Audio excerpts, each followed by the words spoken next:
In the Pits is partnered with YI Paintball. Paintball, there's nothing like it. On the field or off, it's not just a sport, it's a community.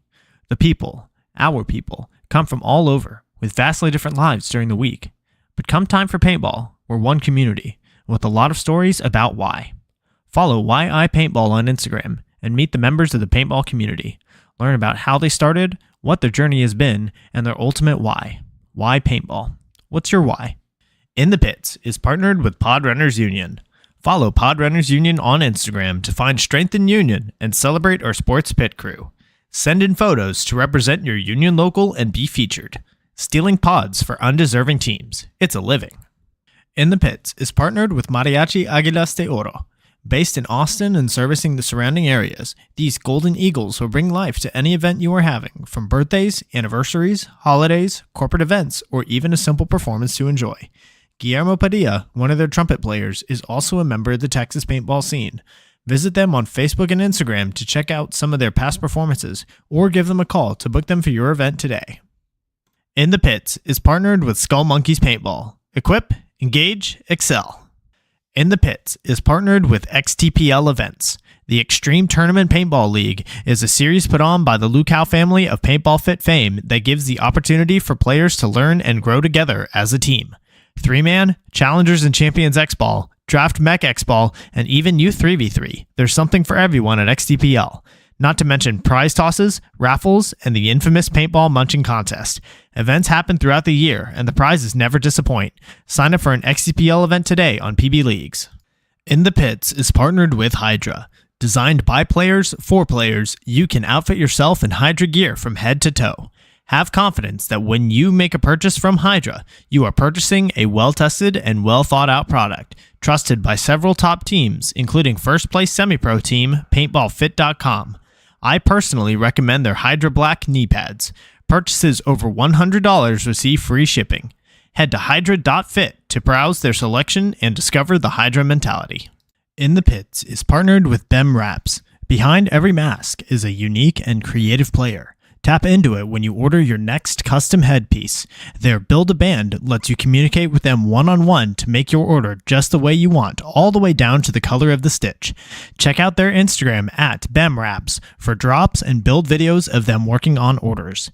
They offer very competitive pricing, so reach out today to get started on your own one-of-a-kind headpiece. In the Pits is sponsored by FU Athletics, created with a purpose and focused on building a better you. We are a brand that matters in your workout, and every purchase gives back to cancer research. Go to thefuathletics.com and use code INTHEPITS25 for 25% off of your order. In the Pits is partnered with Compete. Compete is a Texas-based brand by Jell Stewart of professional team AC Diesel that provides custom jerseys, pants, headbands, straps, tech shirts, and any other soft goods to help individuals and teams compete at the highest level. Support Texas Paintball and message Compete on Facebook or Instagram and mention In the Pits Podcast for 10% off your entire order. In the Pits is partnered with Get Dat Shot. Get Dat Shot now offers first-in-line photo and video editing, 20% off Get Dat Shot merch, and 20% off prints to all teams that wear the Get Dat Shot logo on their jersey. Message GetDat_shot on Facebook or Instagram to become a Get Dat Shot program team. In the Pits is partnered with Paintball Kumite. Paintball Kumite is a program designed by Colt Roberts of professional team San Antonio X Factor to take paintball players of all ages, experience levels, and skill groups and mold them into champions. The program breaks the game down into small, easy-to-learn sessions designed to help you master the fundamentals so that you can elevate your game. Newcomers to the program get a free 1-hour introductory class when mentioning In the Pits. To sign up for a class, message at Paintball Kumite on Instagram.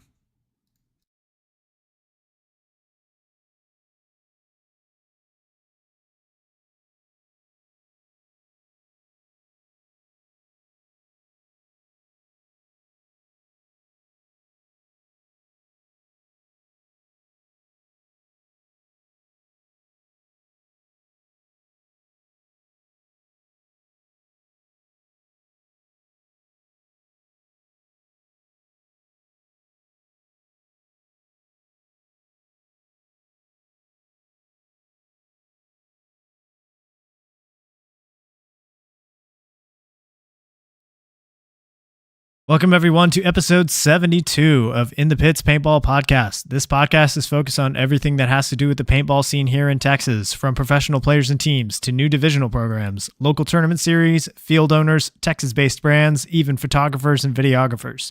Every week, we will have a short and sweet episode with a new topic and a new special guest. I'm Christian Smith. I'm a player for the Texas Titans. In this episode, we are going in the pits with Justin Rabackoff, player for AC Diesel. Justin, how are you doing this evening? Hey, how's it going? Going all right, man.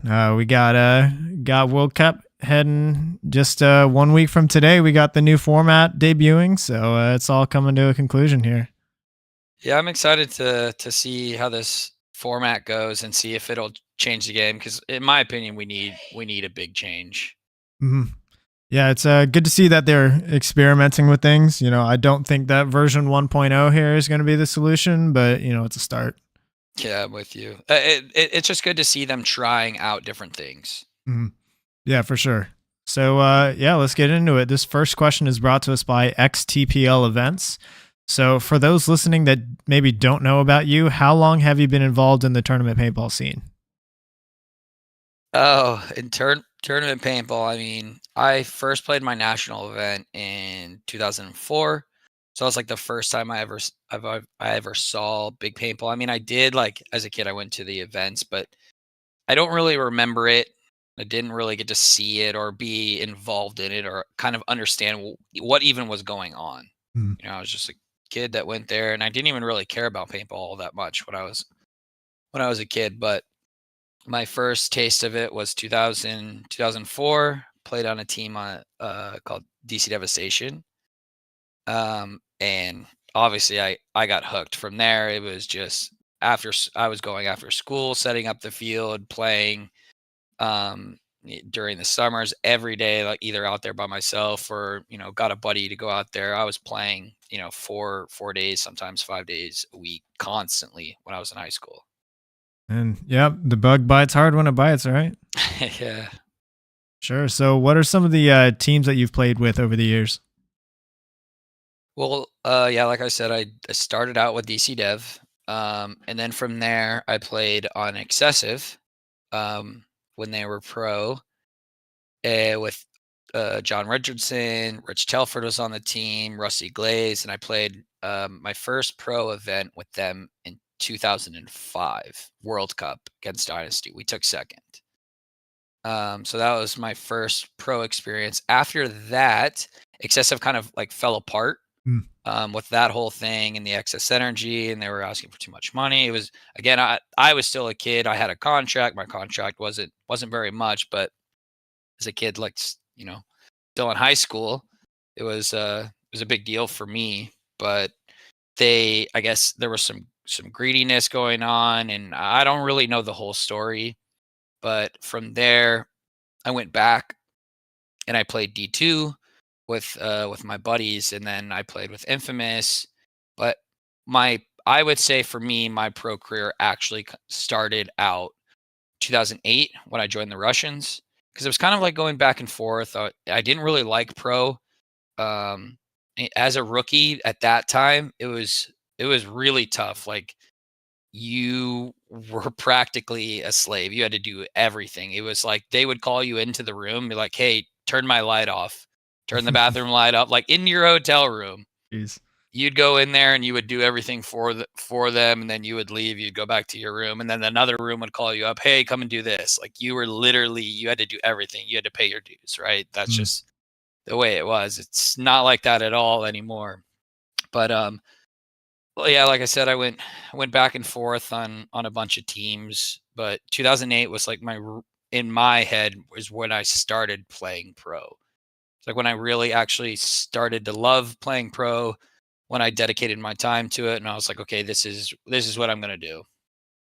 That's when I joined the Russians. Cool. And then since then, I know a big chunk of your career was on Impact, and you know, you had the one event with the Saints, and now you're on Diesel. Yeah, well, I went to Damage actually right after. Yeah, right after Russians, I went to Damage. Won a bunch of tournaments with them and 7-man.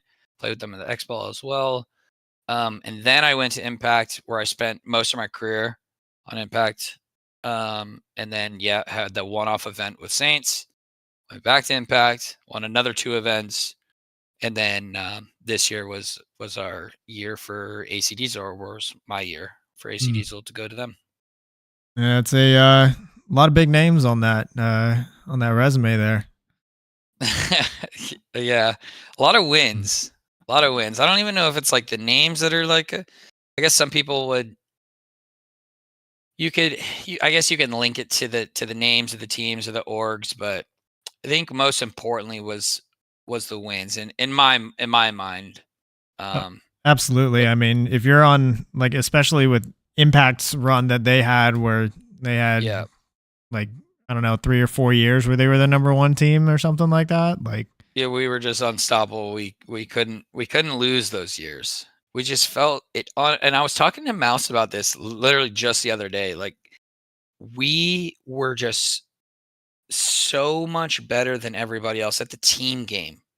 And what was great is usually to win an event, you need, 2 or 3 people. Like when it comes Sunday, 2 or 3 people on the squad out of the 5 playing out of their minds, right? And then you can win a tournament. But we had like 7 or 8 guys. Like we could rotate that many people, 7 or 8 guys, where everybody was playing out of their minds. It must have been easy, but on the other hand, really hard to be a coach for that team, because who do you put in? Because everybody was playing so good, but at the same time, it was so easy because you can go, oh, spit these 5 guys out there because they're just going to get it done. Yeah, it's that just makes the run that y'all made all that much more special, because it's like there's I don't know if a run where it's like a 3 or 4 year span is ever going to happen like that again. I mean, as they say, every record is made to be broken. So we'll see. But it's one of those things where the talent kind of gets better. It raises every year, and from not just the top level guys, but the bottom level guys are kind of increasing the dynamic of the game. So we'll see. It's really tough to just win an event just by itself. So winning 2 in a row is insane. Winning 3, 4 in a row, and then progressing that into years. It's it's insane, because like I said, just to win one tournament is so difficult and so hard. Like, a lot of people don't understand the struggle it takes to just go into one tournament through the practices and then proceed to try to continue to do that and play at the highest level possible every single game, every single point. It's very, very, very difficult. Definitely. And I mean, there's always the discussion of like who are potential winners of any event that going into the event, like who are potential teams that could go in and win the whole thing. And it's like, hey, there's 20 teams, but realistically there's like 5 that have a shot. Maybe 6. Yeah. Yep. Mm-hmm. And unfortunately, one of those teams is the Russians, and they're sitting on the bottom half of the bracket right now. Yeah. So, what was this next question is brought to us by Skull Monkeys Paintball. So, what was it that got you like into paintball to begin with? As I said from the first question, I was brought up into paintball. I was always around it. My dad played professionally, so I was always around it. I went to the events, the local ones. But when I first started, my dad tried to get me in, early, and I think he tried to get me in a little too soon. Because as most kids, when you're 8 or 9, when you get shot with a paintball, shit sucks. It hurts. It's not made for small children, right? Unfortunately. But it was the only thing at the time. There was no Splat Master or the Gel Blast or those jelly guns that they have these days, where the ball's like tiny. You put a little water on it and it turns into a ball. Right. You got jumped straight into 68 cal, didn't you? Straight into 68 cal. And the first time I played was at some random birthday party at the field, and there was other kids there. I think they were like 12 or 13, and I played, and I absolutely hated it. And I never touched another gun until I was like 13, like 13 and a half, because the experience, it traumatized me. Mhm. It was horrible. It's a horrible experience. Um, so yeah, my dad after that just never pushed me, and he was like, well, if he wants to play, then he can play. And then finally, like I said, when I was about 13, so when I started getting into it again, there was there was a local store that was right by our house. So after school, um, I would walk over there, and that's how I met some of my friends. Some of them still play pro. I met some of my friends there, and this was in Fairfax at the local store. And then we started all talking, and we would meet there after school. And then we just formed a 3-man team. And then from there, the rest is history from all the teams that I played with. But yeah, it was just an after school thing. We walked over, made friends. We talked about paintball all day. It kind of got me hooked. And honestly, it was mostly the friendship part. It wasn't actually the playing. It was going and having some sort of community, going right after school and hanging out with these people who kind of everyone just understood each other. We all wanted the same thing. We all wanted to do the same thing. So that community was awesome. And it was something that I looked forward to every day, walking over to the store after school, after I got off the bus. And from there, I got absolutely hooked because of the people who I did it with. For sure. I mean, that's why we all do it. It's not, I mean, maybe there's a select few out there that are genuinely just in it for like the sake of the sport itself and not much else. But I mean, the connections are where it's at. 100%. Yeah. 100%.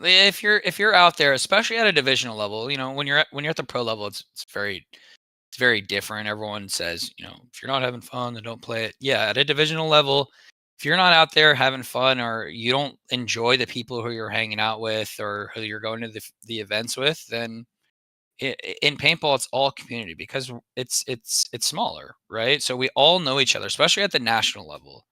A lot of teams, you get these rivalries, and the community that it's an amazing experience, especially when you go to World Cup. Like if people are going to World Cup for the first time, it's always a special moment for anyone who goes their very first time. I'm sure you remember yours. If you've been to Cup, I'm assuming you have. Yep. We all remember our first World Cup experience, and we all, cherish that in our hearts and our minds. So it's like that experience and that being part of that community it's an amazing feeling.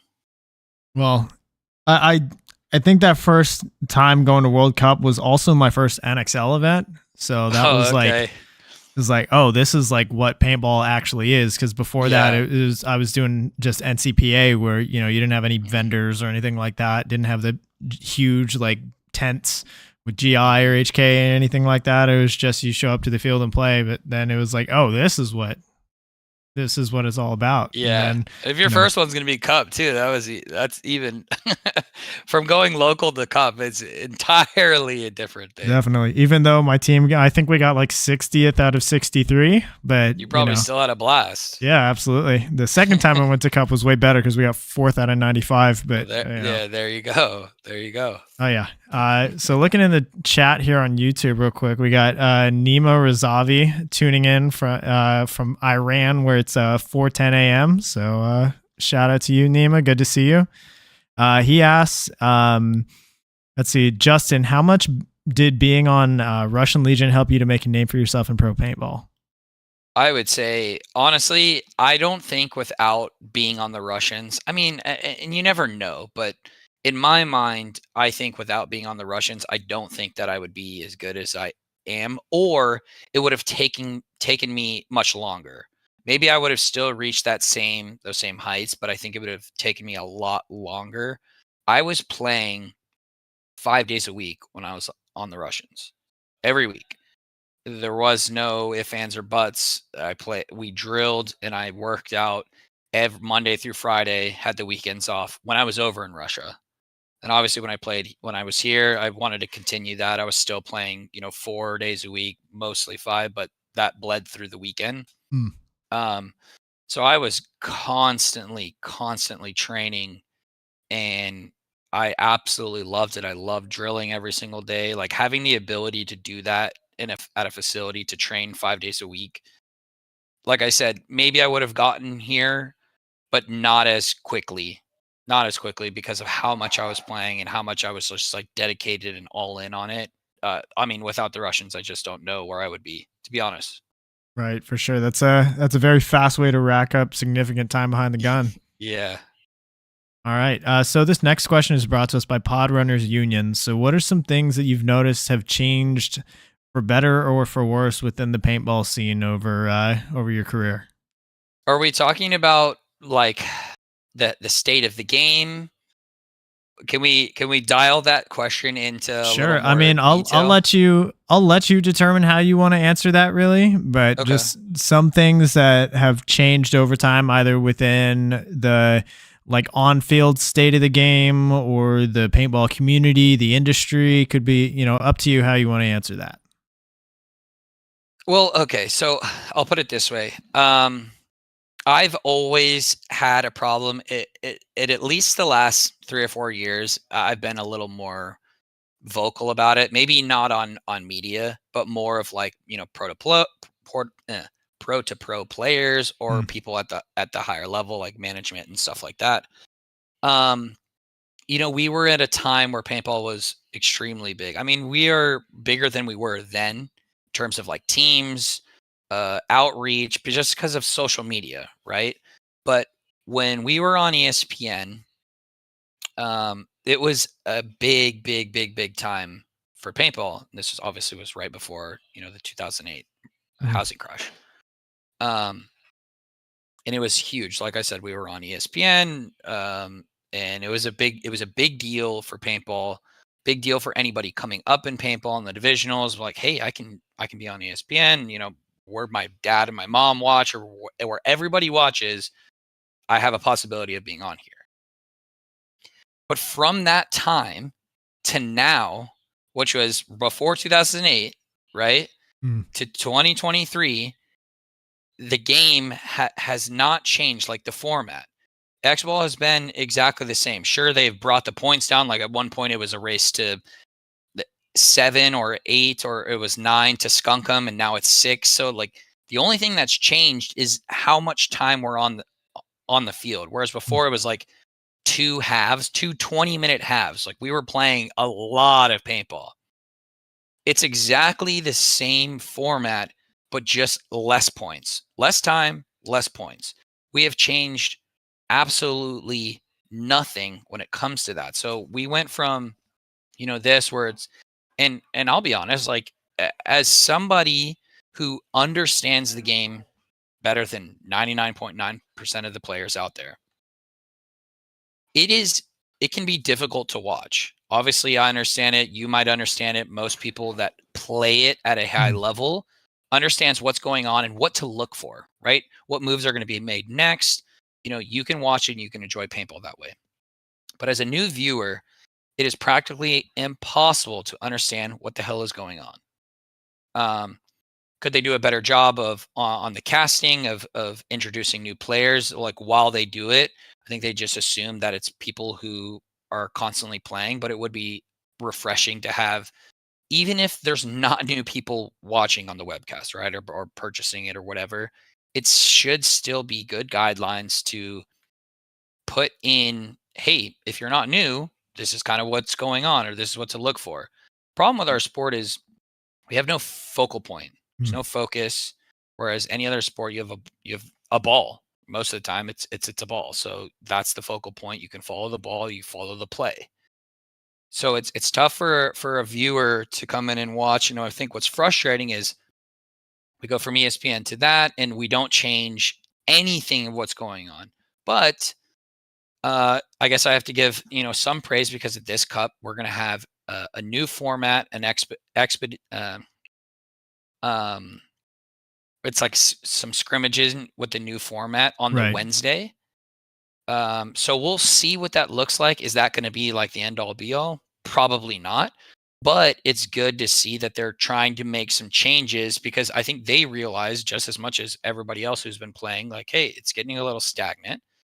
Um, some new, fresh ideas have to come into play. Like I said, is that going to be the end all be all? Probably not, but it's good that they're making an effort to try to change that. Mhm. I mean, if nothing else, they're putting in a process for how they can make the change happen. So, Right. Exactly. yeah, even if we don't hit a home run here on the first time, at least Just get the conversation going, though. It's nice to hear that the conversation is starting, that we can kind of create something new. Because in my opinion, the game is so slow. It doesn't matter what field, what layout they come out with. It doesn't matter what Trojan, the guy who makes the layouts.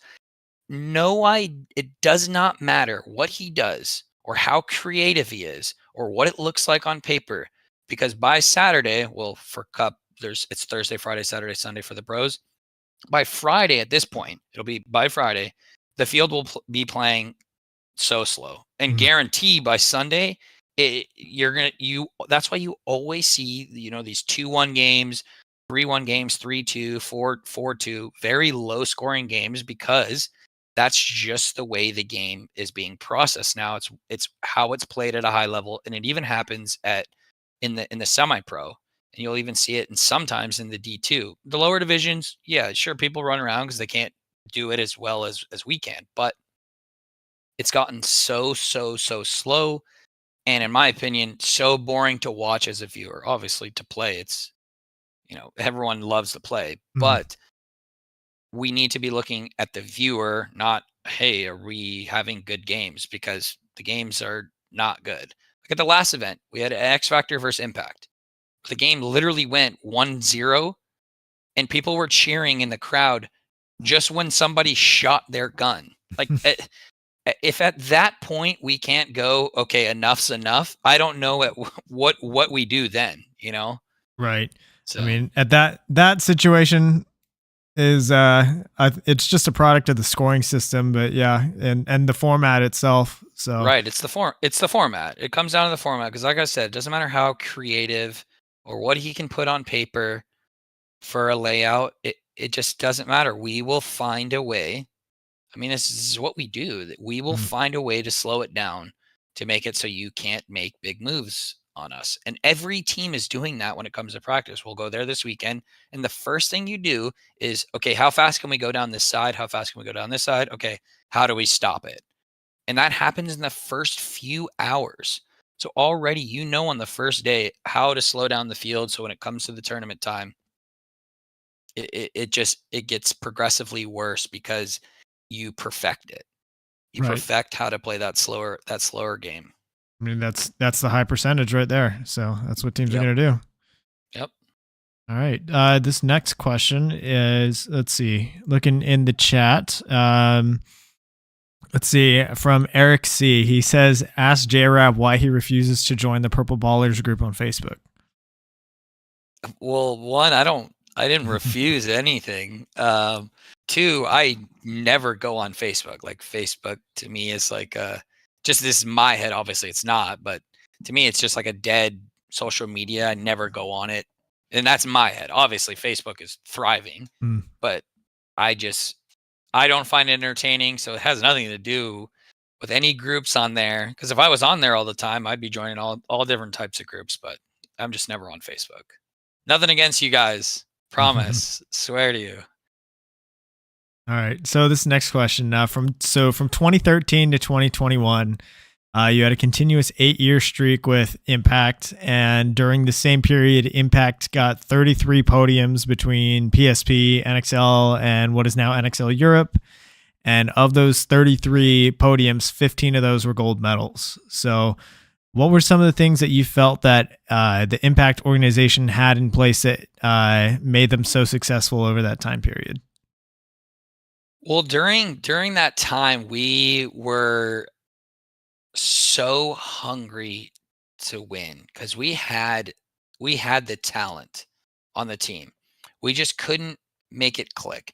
And with any team, you need to build chemistry. You can't, and I've said this a million times on a million different podcasts and videos or whatever it may be.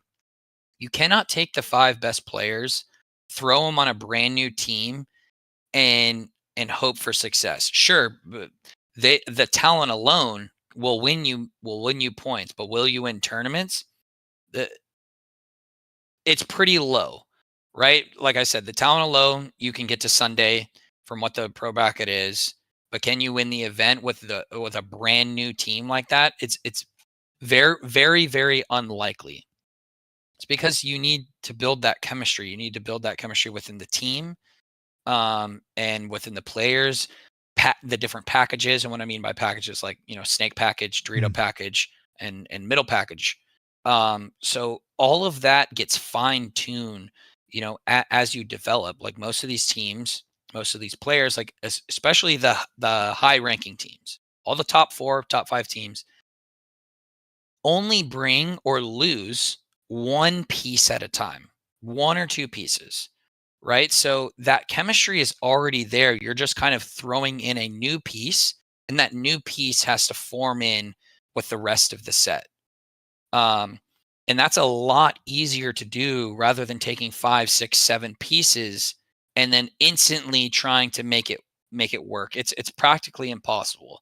Has it been done? Sure, but not in a matter of, a snap. You just can't do it. That it takes a lot of time and a lot of dedication. So getting back to Impact, we just we we practiced extra weekends. We were always there. Even when we didn't have like a dedicated layout weekend, we got 5, 6, 7 guys to fly out to whatever field, and we always were like playing together constantly. We were running drills constantly. We were just so hungry to win because of the talent that we had. We knew that we could. We were just so close. And then finally, it's once it clicked and we got that first podium. From there, when we got that taste of victory, it was just a snowball effect. Everyone got it and everyone wanted to continue. We fed off of that. And I get like so amped up talking about it and like so excited talking about it because I remember those feelings at practices, on the podiums, at the events, in the pits, talking to the coach, no matter what it was. Like, it was a very high level, and I remember during those times I was always excited, and I always knew that we were gonna win. Even the times that we didn't, you always had that in the front of your mind, like, we are going to win this event. Um, and it was an incredible experience because everybody was at that same level. There was no, there's an old saying, you're only as strong as your weakest link. We didn't have that during that run. There was no in the back of your mind, like, and I'm sure some people can relate to this, where you have a guy on your team, divisional or pro, doesn't matter what it is. When he's out there, you're like, oh, like, can he win that point for us? And you're shaking your head because we've all been there. When that guy is out there, you're like, hopefully he can do it. And when he does it, you get amped. But when he doesn't, you're like, we could have guessed that one. But during that time, during that run, we didn't have that. So everyone out there, we were always amped because we knew that they could get the job done. So it was just, it's something that I wish that I could go back and relive because like I said, it was such an incredible experience, and it's something that will stay with me for the rest of my life. Like, being on that team, like, it really was a family to me. Like, going to those things, like, I still talk to Bart and talk to the other guys, and but we were more of a family than we were a team. We did everything together. We did everything. Even during the off season, we spent so much time together. Like, we never skipped a beat, or we never missed a beat.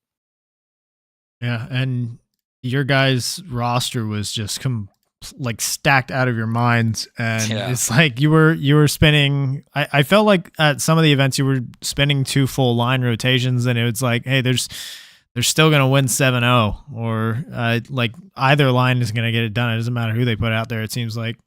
Yeah, and that's what it was. Like, it must have been, and I think we talked about this right before we got on. It must have been so easy, but extremely difficult for Dave and Bart as coaches to go, who do we put out there? Because everybody is playing at an extremely high level. So it's easy to go, okay, throw 5 guys on a sheet of paper and then call their names because we know that they're going to get it done. But also extremely hard because how do you between those 10 guys who are all playing at a high level, how do you call the lines, right? And so, and then even when one line lost a point, it didn't matter. We knew that next line would go out there and get the job done. So we have never seen another team be able to run 2 lines successfully throughout an entire event besides Impact. Through an entire event. We just haven't seen it. I know. And I don't think damage has gotten pretty close, but yeah, damage has gotten pretty close. But do they even have 10 guys on their roster? I think they do. Do they bring 10 all the time? Usually, yeah. Let me see what they got going for this one. If they got their even last uploaded. event, they only played 5, 6, 7 guys max. I know that when they won the minor in Dallas, they were spinning 2 full lines throughout the entire event. Yeah, I mean, they've got 12 on their roster, which is a lot of bodies to cycle through. But I'm thinking, like, back when you guys were doing your run, it's like, hey, you've got to think of who are the players on the field, but then, like, think of who the players are on the bench. It's like, hey, you've got both Mouse and Keith Brown. One of those guys is not on this field right now. And for any other team, it's like, what do you mean Mouse isn't playing every single point? What do you mean Keith Brown isn't playing every single point? But now it's like, well, we've got both of them. Exactly. And that was at every role. Whether it was the 2 or the 3, at every role we had someone that if someone wasn't playing at the highest level, there was someone right there to step up and take the job. Absolutely. All right. Looking at the chat here, I think we got another question here. Let's see. Where is it? From Nima Razavi. Who's your guy and your best teammate? I guess your best friend and your best teammate when you were on the Russian Legion. When I was on the Russians, it would probably be, even though I never roomed with him, it would probably be Misha, and then Kostya or Fedorov would be a close second. And then Matt. Well, obviously, if from the American side, because we had American and a Russian line. From the American side, it would obviously be, for me, it would be Matt Blonsky. He was big for helping me out on the field and in the pits and kind of understanding how the plays are supposed to be run and things like that. So, but I would say who I spent a lot of time talking to and trying to learn Russian and learn the language and the culture because my family's Russian was probably Mishka. So I spent a lot of time with him and Fedorov when he was on the team as well. Sweet. All right. This next question is brought to us by Bemraps, Brandon Ortega, who's in the chat here. Let's see. In 2022, so last year you briefly departed Impact for the Latin Saints first event, and then you rejoined Impact for the rest of the season, and then you left for AC Diesel at the start of this year. So what was it that prompted the departure? The departure both times, or? Yeah, let's go with both times. What was it that made you want to see a change? Okay, so the reason why I left the first time, which is because it doesn't matter which time, which is the same reason why I left both times, has nothing to do with Impact or who's on the team or who's coaching it. It was never anything like that. For me, I have won 4 World Cups now, 4 or 5, and over 50 event wins. I've won series MVPs. I've won everything that there is to win. Everything that there is to win. There's nothing that I haven't won that I can go back and go, oh, I haven't done that yet. So when I'm looking at, what there is left, like achievements, right? Because we always want to create new goals for ourselves. We have these long-term goals. We have these short-term goals for ourselves in life and in our jobs and whatever it may be. So for me, for paintball, I had to start looking at, different goals and different achievements that I could try to accomplish. Well, one of them is not starting a team from fresh, because that would be next to impossible, like practically impossible, but taking a bottom tier team and building them up to where they could be a championship team. So that's kind of what I've trying to do with AC Diesel. It's what I try to do with Latin Saints. We just didn't have the funding that we thought we were going to have with the Saints, but you saw the success there. We took second our very first event out, which is unheard of, right? Like I said, you just can't throw a mix of people together and hope, but we were able to just click. With AC Diesel, that's not so much the case, but the end goal is the same. The goal is to take a lower tier team and build them into a championship team, from my point of view. So it's kind of where I'm at in my career and what I would like to accomplish. So it had nothing to do with the team. Impact gave me the world, right? Gave me everything. I had countless wins with them. Like I said, they were my family. But it's achievements, goals, and I could have stayed on there, continue to win, continue to do and do those things, but those wins mean less and less and less when there's no kind of like goals or achievements, because you're just doing the same thing over and over again, right? So definition of that, right? Insanity. We all know that. So yeah, I mean that's the big thing for me. All right. New goals. Yeah. Definitely can appreciate that.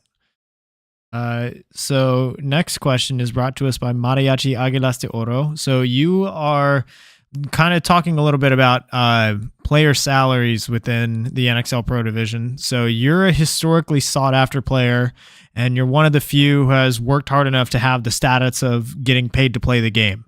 On top of which, granted, I have like no insight into this as a divisional player, but I would assume you're also getting things like all of your expenses covered, flights, equipment, things like that, which not everybody in the pro division is in the same situation, but there's also not a lot of information or transparency out there when it comes to player salaries and agreements. So go into either as much or as little detail as you either want to or you're able to.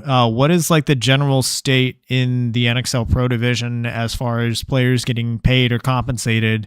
And in your opinion, are there any steps that can be taken to improve or increase the player agreements or situations across the board?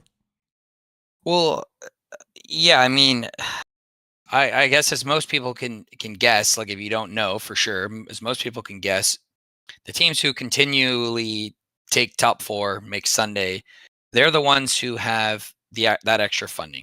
Not all of those teams that make Sunday, their players get paid. Like, for instance, NYX, who has been doing really well this year, has seen a lot of success. I don't know if or any of those players get paid. And if they do, I'm sure it's a small amount. A lot of people on like the mid-tier teams or the lower tier teams will get guns, some sort of sponsorship agreements, things like that, rather than cash, where you'll see the top teams impact. I know some players on Dynasty get paid, whether it's in gun sponsorship, but I think some of them also get cash. X Factor, Damage, Heat, all the top teams that you see on Sunday continually making, those spots, who have been around. Like I said, they haven't changed many pieces whatsoever. Those are the teams who are grounded and have the ability to continue to create success, also have the funding, right? And there's a reason that's true. So if you want to break that down, without going into actual player salaries, because not everyone on all of those teams get paid in cash. Like I said, some of it will be sponsorship. Some people are just happy to be on those teams and they don't need to get paid. Some of them are well off enough where they have a great job and they can just play and continue to do this at a high level because their other job allows it. But at the events, it's mostly, if I want to just speak on all of those teams, it's pretty much all expenses. So it's flights, hotels. Most of those teams will do, food while you're there. You don't have to pay for food, so it's pretty much like the best way would be describe it is if you are in the military, Mm. right, and you're staying on base. You get room, board, food, right? It's all the same. Flights, everything, all those expenses are paid for. Plus, you get your salary and sponsorship, whatever it is. Like some players, like top players, will have their own gun sponsorship. Things like that. Some will do goggles, loaders, barrels. Doesn't matter. There's all different kinds of things that you can negotiate for, depending on how big you are on social media or how well of a player you are on the field. So it's very diverse, and the reason why it's so private is because think of it like a private company, right? Where they don't have an IPO, they haven't been taken public, where the public doesn't need to know their knowledge if they want to buy shares into that company. Why would these teams go out and say how much they're giving these players? Because one, it tells all the other players what they're getting, right? And Mm. two, it allows them to negotiate with players privately in terms of what they can get, what they can see. And most of these teams and these managers, they talk all the time. So it's no hidden message on what all the players make at that level. Like there's nothing you can do to go to, damage and then go to heat and say, "Hey, I'm getting this," because they talk and they'd be like, "Okay, what did he ask?" Like they do that. So there's no way like that you can really get around on it. And I'm not saying that they price fix or anything like that, but it, in terms of privacy, it's only amongst very few people who know what everybody makes. Mm. Um, and that's just the way it is, right? And that's the way it'll continue to be until there is more public knowledge on these things, because it doesn't need to be. It is a private, like I said, it's like a private company. Instead of, they don't have an IPO, we don't need to tell anybody anything. Just like Impact or Damage, Heat, they don't have to tell anyone anything because they don't need to. It's not in their best interest to do that. So it's not that it's just like private and we don't want anybody to know, but it's more negotiation tactics, Mm. right? It's more for the benefit for the player and the teams, so that they can negotiate properly without outside interference. Right. Yeah. I know obviously the NHL isn't a salary cap league or anything like that. So there's no reason that it has to be Exactly. disclosed. So like in general, you would say at the very least, like the majority of players out there are getting their expenses covered at the very least, or do you think there's still professional players out there that are paying their own way to play? Yeah, there are definitely professional players that are buying their own flights, getting their own hotels. Absolutely. I'm not going to spit out names of teams or players that are doing that, Mm. because one, it's just not fair, and I don't want to be that person. But yeah, absolutely, there is definitely teams, definitely players who are paying their way and paying their expenses for Right. sure. Okay. So I guess just to properly visualize it for anybody who has like no idea or no gauge on it. Mhm. So there's like kind of three tiers. There's like the top tier where you're getting your expenses covered and you're getting a salary on top of that. Yeah. And then there's kind of the middle ground where you're just getting expenses. So like flights, hotels, hmm maybe a per diem or whatever. And then there's the, at the below all of that, you're paying either partially or fully your own way to play. Yeah, and even the bottom tier teams, it depends really on their sponsorship. Sponsorship plays a big help in terms of all the big names on what they give you, right? And a lot of the times it'll go from a field. So if a field is very big, very successful, and even they could be a bottom tier team, even some of these D1 teams, they will get their stuff paid for because their field is very successful. So you have a lot of that as well. So I would say what you said is very safe in terms of a general Okay. thing. Exception can't be the rule. But as a general guideline, that's probably mostly what it looks like. But there are nuances where if a field is very successful, that team will get a lot more, right? Expenses paid, depending, because they can afford that. Okay. Do you have any knowledge, or would you like to go into like the distribution there as far as like how many players or how many teams fall into which category? I mean, obviously, as I said before, the teams who are winning are in that higher tier. You know, in the middle of the pack, sometimes they make Sundays, sometimes they don't, because the success of your team also increases the amount of your sponsorship. And this applies to literally anything in life, not just in paintball, but most sports in general. You look at F1, you look at literally any sport, any player that is at the top of his game or at the top of his level, he is going to get the most sponsorships. He's going to get the most money, he or she, doesn't matter. They are going to get the most money, the most sponsorships. So that's just the way the world works. If you are the most popular, and not always does has to do with success.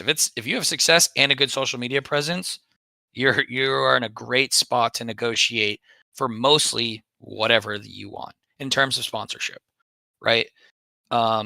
Because like I said, your success, your social media presence, especially when it comes from these sponsorships, if you have a high social media presence, you can get a lot more as well. Okay, for sure. So, kind of the second part of the question was, do you think there's anything like any steps, either individuals or teams or maybe the league or anybody out there that can be taken to improve, like get more players paid or get players paid more, like anything that can kind of raise the bar there? I mean, I have a plethora of ideas of how they could create more funding or bring in a bigger audience. I don't know if I want to, because it kind of is something that I believe might help me in the future, Okay. in terms of, you know, maybe possibly a job or whatever it may be, right? So I don't want to divulge too much, because I do think I have a lot of ideas in that realm to kind of help paintball push forward. But I will say that there are many, many ways to bring in more people into the sport of paintball, that we aren't utilizing at all in terms of content. There are a lot of different ways that we could be doing better as individuals and better as really as a sport. And the front runners of that are the NXL, are the big name sponsorships, you know, HK, GI Sports, just to name a few. But really,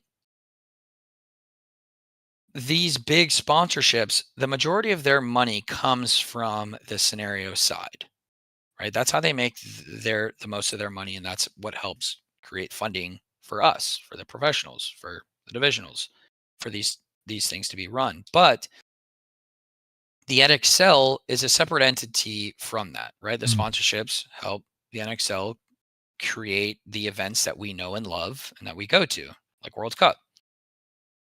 So I believe that NXL, and I'm not trying to step on anyone's toes or shit on anybody and say that they're doing a horrible job, because I constantly do think that they are trying to do things like, you know, they did the 3-man that, and they gave out like 40 grand or 30 grand or whatever it was, which is amazing. But they only advertise that to people who were already involved in paintball, right? We didn't get new people. Like, I would love to see the data of these many brand new players came to play this, who have never been to a World Cup before, who've never played this, who played in that $40,000 or whatever, however much it was, tournament. I think it was 50,000 for 50, for the 2-on-2. okay. Yeah. Yeah. I would have loved to see the data of how many of those players that was their first national event, right? I would have loved to see that data. I just don't think it was very many. If there was, it might have been a 1%, right? So my point is, I think that there is a lot of different avenues, a lot of different ways to create content, to bring in new faces, new players, and get them involved into tournament paintball. But it's tough. I can say that and go on like, oh, we can be doing all of these things, but it really relies on the fields as well, because no matter how much content, let's say NXL starts just pumping content on TikTok and Instagram and YouTube, right? Of all these high platforms where they can get these people. But if those people don't have a way to then go to their local field, feel welcome, and go, hey, I want to go play over there, because a lot of times there is like an elitist mindset at a lot of local fields. And I'm not saying every field is like this. Some fields are very welcoming and for new players, like, hey, come play with us, right? But there is in tournament paintball an elitist mindset at the local level.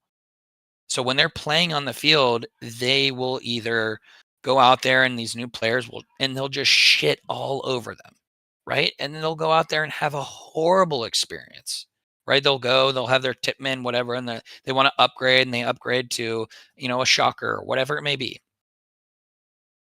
And then they go to these fields and they play with these elitist players in this elitist mindset, and whether they mean to do it or not, it's just what happens. I've seen it a million times at these fields.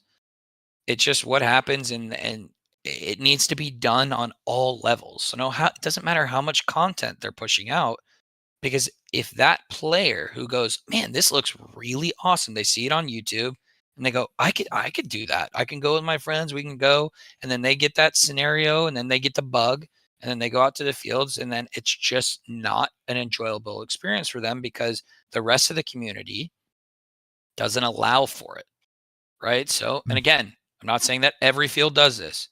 There are fields that do have that and do that. So it can be tough. So it takes everybody, right? Everybody listening, myself, it takes everybody at every level, that when a new player comes in, to make them feel special, to make them feel a part of what we have grown to love so much, right? And it can't be that elitist mindset. When it comes to tournament paintball, when you're playing in tournament, yes, be elite, right? Because you want to win, right? At the end of the day, we want to win. But when you're just playing at your local field and some newbies come over, have their time special, make their time enjoyable, so we can have more people to play against, right? I'm sure most people can relate, especially at a local level, where you're playing the same faces every single weekend and it doesn't change, right? It just doesn't change. So we all have to think about whose fault is that, right? Mm-hmm. Is it my fault? Is it your fault? Is it the field's fault? Is it NXL's fault? No, it's all of us collectively. Like I said before, we are a small community in terms of the tournament paintball side. So when these new faces come over and they play on our fields, we need to make them feel special and make it enjoyable for them, so that they continue to go back. And we have new faces, we have new fresh faces coming, and we have different talent to play against. And some fields are doing an incredible job, like Paintball Fit. They do this like mech thing. It's amazing. Yeah. It's amazing what they're doing to allow for new players to come and be a part of, like, building a community. No one does it better than them in terms of like how they do their tournaments and how they set it up. It's incredible, and more fields, need to do that if they want to create, new talent and make more money. Absolutely. And that kind of segues into an announcement that I was going to make on this show today. So one of the things that I was like a huge fan of that started up this year, kind of to your point of bringing in new players and making them feel welcome, was Oliver Lang's 1v1 JOUST tour that he did, which I was fortunate enough to get to participate in, the one that was at Paintball Fit back in July. And it was like, we had players from all over. We had, kids competing against adults, and like Cooper Harrison, who's the little kid with the mohawk, plays on TKO up at Fit. Yeah, he was going on like 6 or 7 point streaks during the joust. And we also had players. Her name was Morgan. I can't remember her last name, but it was like her first event that she did. And then like right after that, she played a Mech X that they do at Fit, and now she's like in. So things like that have been huge, and I was such a fan of that. I was like, you know what? I want this format to continue to be a way for us to grow the community and welcome others, maybe like on the outside looking in. So here next month, December 10th, I will be hosting my very own version of the Joust at X Factor Paintball Park. Signups are now live on X Factor's website. So if you want to go check it out, sign up. We do have a lot of sponsors that are supporting and backing this, including Hormesis themselves, including Project. Pate Smith's law firm over in Houston has offered to throw some things up. X Factor is going to be supporting. So yeah, I had a lot of fun participating, and now I want to like keep it going. So yeah, if you're interested in doing that, go ahead and go to X Factor's page. I'm going to type the link in the chat real quick just to show everybody. It's also in the description. But yeah, we're going to make it happen in Texas, and hopefully it's a recurring thing and not just a one-off. It's events like that one, build the community for your area, for your local field. But it's events like that specifically where I got hooked playing, because most people, well, I don't know how it is these days, but at the time that I was growing up, you started playing 3-mans, right?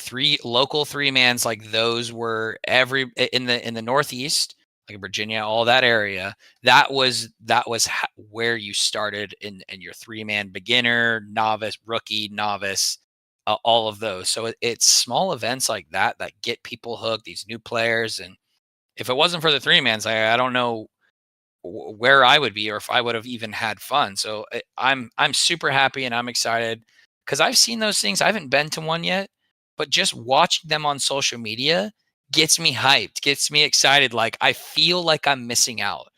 And it's events like that like build that strong community and make people wanting more. It's content like that, like not enough of these companies are doing, or the teams.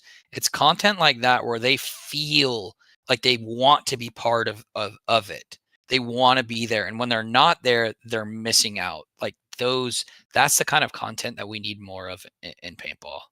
Absolutely. And we just need, like, there's so like much focus on X ball and on 5v5 that a lot of people have even just forgotten what paintball could be. Like, not just this one single format that everybody like works so hard, which is a lot of work to learn the nuances of 5v5 paintball, but like doing 3v3s, doing one-on-ones, doing big games. Yep. Like there's a lot within the community of paintball, and if you just solely focus on one aspect of it, it can drive a lot of people away when it has so much more potential than that.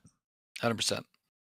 All right. So yeah, I put the link in the chat for anybody who's listening to the recording of this. Go check out my Facebook and Instagram page. The links will be up. It's also in the YouTube description if you're watching after the fact. So yeah.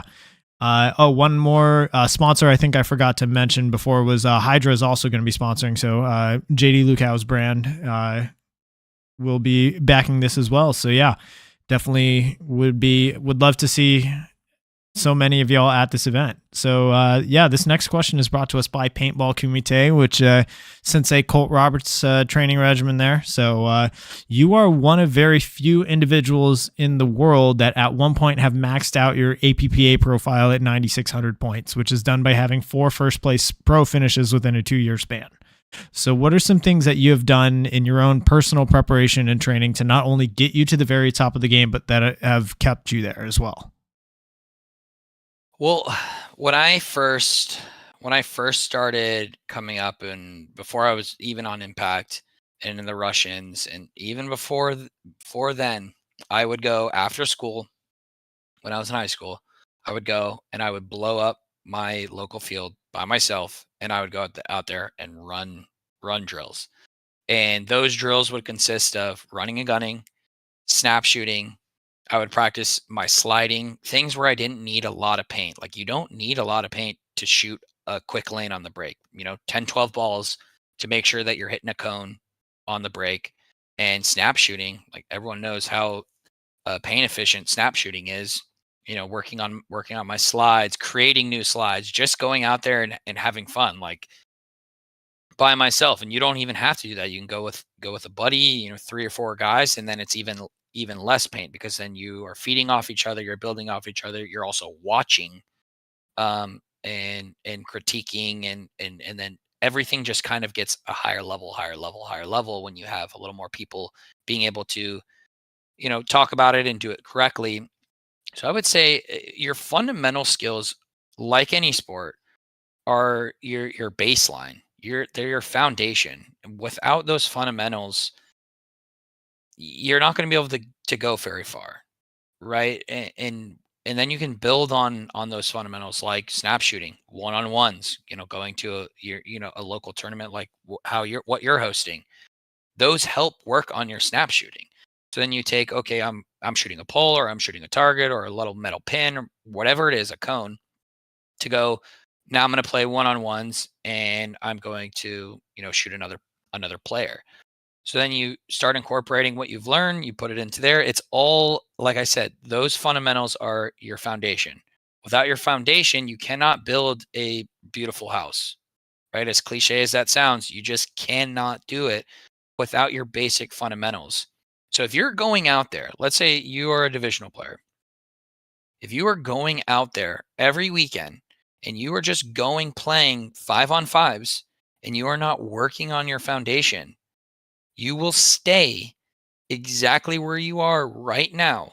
And that's okay for most people. Most people just want to go out there, they want to play their 5-on-5s, and then they want to go home to their families. And that's absolutely okay for them. It is a hobby. But for others who want to play at a higher level, you need to not go out there and do what everybody else is doing. One of the biggest questions that I've gotten over all the years that I've been playing is, just like you said, how do I play at a high level? Well, if you are not going out there and you're doing more than what I'm doing, or if you're not doing more than what Fedorov is doing, or what Archie is doing, or what Ryan Greenspan is doing, or what Alex Goldman is doing, if you are not doing more than what we are doing on an every weekend, everyday basis, if you're not doing more than us, how can you expect to surpass us? And a lot of people don't understand that concept.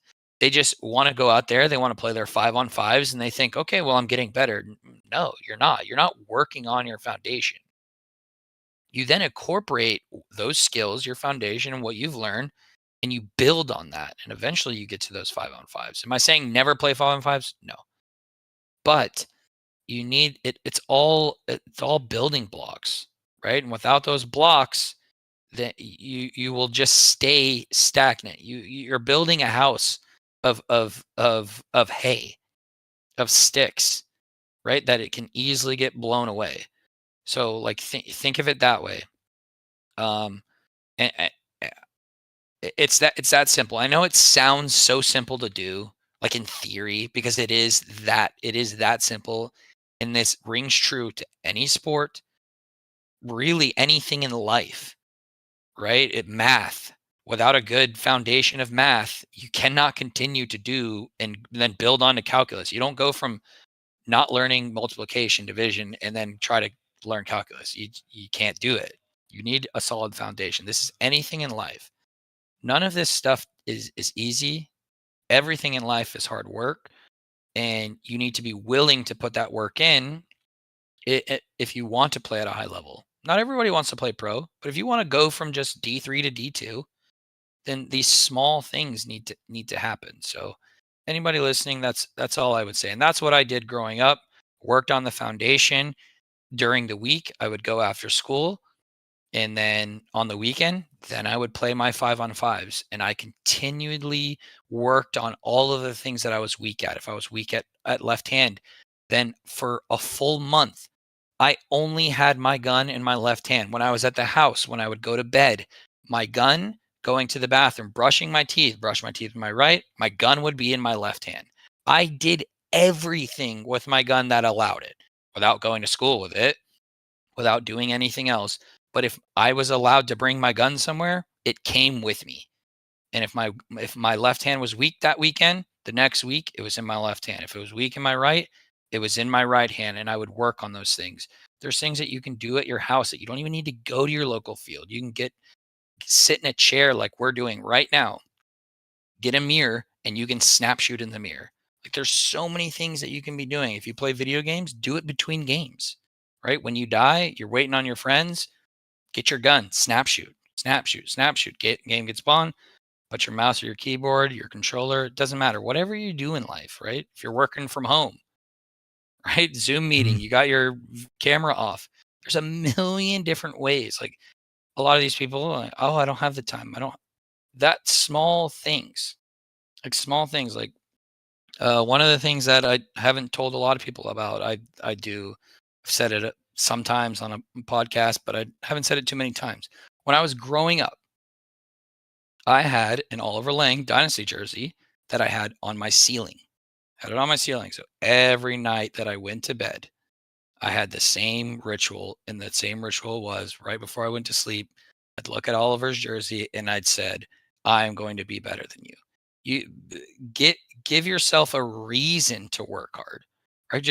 If you just go out there and you go, oh, I want to work on my foundation, you need to create goals for yourself. And once you can do that, you figure out where you're headed, what you want to do, it'll be a lot easier, and it'll make the road a lot easier for you. Definitely. Make it more fun too. Yeah. And if you're only ever going out there just doing 5-on-5s, like, if you think about it, like, the average player will play like Sundays, they'll get one case of paint and they'll go play 5-on-5s for the most part, which, if you think about how much paint is in a case, each bag is about, 3 pods and change. So you're getting about, let's say, 12, 13 pods in a hopper throughout. And if you're only playing 5-on-5s, like, you're getting anywhere between, let's say, like 3 and maybe 7 or 8 reps if you're a front player that doesn't shoot that much paint throughout the whole day. And that's 2,000 rounds. Like, if you do snapshots with that case of paint, that's 2,000 reps. If you're doing laning drills with that case of paint, that's like, several hundred reps that you can go through just shooting lanes, things like that. So, like, how many reps are you going to create for yourself? Are you going to do like 5, 6, 7 reps? Or are you going to do several hundred? Or are you going to do several thousand? Like, it's very, very simple to see. Like, 5v5s, yeah, there is a lot to learn as far as the nuance of playing with your team and all of that. But, like, if you want to get better individually, like, that's the quickest way to create a lot of reps. Yeah, if you want a motivation, or you want to learn a practice regimen, don't even look at anyone in paintball. Go and watch on YouTube. Go and watch Kobe motivational videos and how he practiced, how much he practiced, and what his practice regimen looked like. It's absolutely insane. And there's a reason why he is the GOAT and why he's the best to ever do it. I mean, obviously next to Michael Jordan, in my opinion, but Kobe is right up with him in his name and his legacy because of what he did that everyone else wasn't doing. Like, they just weren't doing it. So if you want motivation, you want to understand how to practice correctly, go watch a Kobe video. Because I could sit here and I can talk about all the different things that you can do for hours. We could be here till, midnight my time. But it all, at the end of the day, it all is up to you and what you want to do. I can send you to a million different motivation videos. I can tell you what needs to be done, but then if you don't do that, right? It just falls on deaf ears, right? Yeah, absolutely. All right. Looking at the chat real quick, we have another question from Nemo Razavi. He asks, can you tell us about the historic match between the Russians and Dynasty, 2011 PSP Chicago, when you hung the flag with 2 seconds left on the clock and live bodies on the field? Just kind of tell us about that moment, I guess. to be honest, I can't tell you because it was more of like a everything just kind of happened so fast and I just did it. There was no time to process. It was all just the spark of the moment. I can tell you what it felt like to win that because that winning the point just got us to the overtime. But then we had to go. It even got even crazier when it came down to a one-on-one, where then Malloy bunkered Stephen Pitts, in that to then secure the victory. So yeah, I hung the flag with no seconds or 1 second left to bring us into overtime, but that was there was still more to play after that. So that honestly, it's probably the biggest moment of my career. It was probably the biggest moment for almost everybody on that team. And we won World Cups before. I won 2 World Cups previous to that, and like World Cups in paintball they're the biggest thing that you can win. But that match is the most memorable for me because of everything that happened, who we were playing against. Like my best friend in paintball, who is also on my team right now, Alex Goldman, he was the guy on the other side in the snake, right? And we had an incredible battle. Like you just watch that battle alone. The battle on the snake side was very fun to watch just because of who the two players were and what they became today, right? So it that whole all the players on that team, and what we accomplished that event was I don't know if I'll ever reach that high again. I've been chasing it forever. I don't think I'll ever reach that high from that tournament ever again for what we accomplished. It was incredible. I hope that answers your question. It's a very difficult one because it's very loaded. Right. No, I think that covers it pretty well there. So this next question is brought to us by YI Paintball. So your brother Brandon also briefly played professionally in 2018 for AC Dallas, and your father Steve has been a huge figure in the sport for many years. So paintball has obviously been like always been a part of your life. But how was it like being born into it and like pretty much raised by the game? Um, I mean, like I said before, I didn't like it, even though I was at the event. Because my dad, he was a single dad, so we had to go everywhere with him. We can't have a babysitter every weekend. So I had to go to a lot of the events, or me and my brother did, and we were hanging out, getting dirty, putting paint in pods, smushing paint, and playing in the dirt. But we didn't like it very much. And my brother was the same way. Even when I was playing all the time, he didn't really get into it because when I was 13, 14, he would have been 9 and 10. So he's kind of around the same age where I hated it too because I didn't want to get shot. Um, so we were both kind of like iffy about it. He was a little bit more iffy than I was around that age, but he wanted to just be around, us because we were always at the house. We were always talking about it. And, as little brothers do, they always want to do what the big brother does. So he got into it a lot earlier than I did. And we just kind of became a paintball family after that. Like that was all we did. Right. I mean, I played other sports throughout school, but it's all we talked about on the weekends. It's all we did. We would go during the week. Like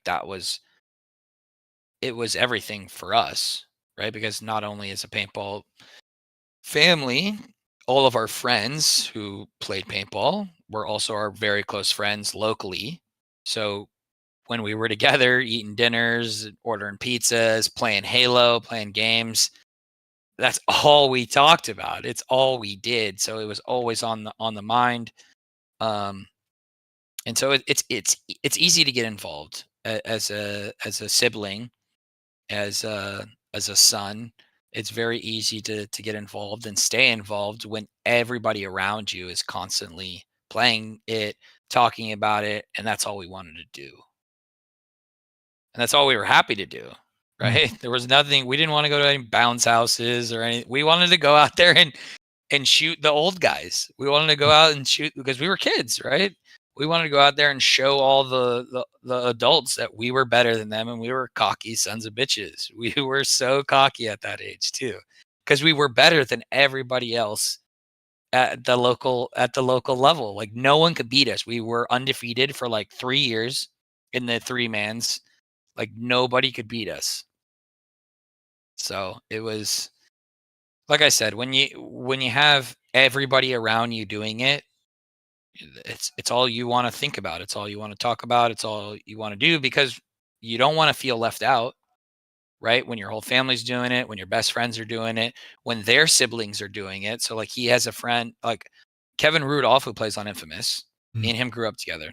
Like he was the one that I was talking about. We went to the store after school. We would hang out, talk paintball, and then we would go play on the weekends.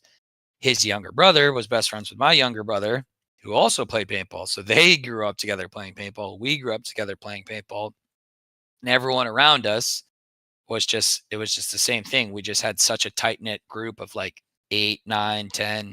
And then I think it even got up to like 16 or 17 of us, like all kids, all around the same age, between the ages of like 11 and like 16, 17, 18.